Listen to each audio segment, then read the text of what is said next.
So inverse, LinkedIn has decided to cut down the amount of weekly invitations we can send, the connect requests. So what happens is, just for you to know, you're trying to connect to somebody and you get a message along those lines, something with that. Now the question is, what's important? What are we going to do? How are we going to go about it? Right? So look, I can tell you that so far what happened was that we had the thought that we need to think of our messaging, and for the messaging to be very important and very hyper personalized, etc., etc. Now, I'm not saying it's not important, but what you need to know is that once you connect to somebody, LinkedIn does not limit the amount of messaging to your first connections. It only limits your connects, which means that the connect is the most important part.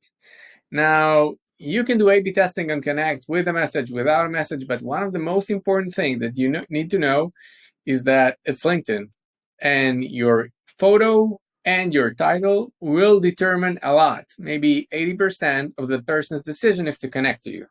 So one of the tips, make sure the photo is one that is palatable with the person you approach. Let's assume you're approaching a CISO, Chief Information Security Officer in one of the biggest banks of the world.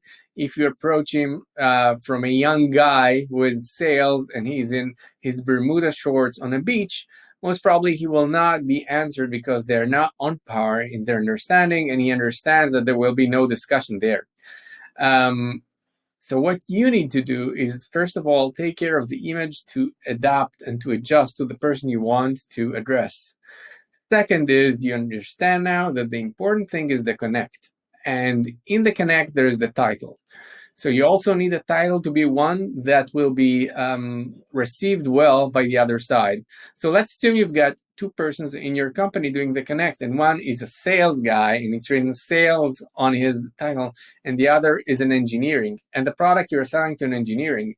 It's always better to connect through the engineering guy, because if he's a peer or they're in the same interest, it's interesting for the other guy to connect, especially if there's a message like, hey, we're in the same business, we're doing the same thing, let's connect.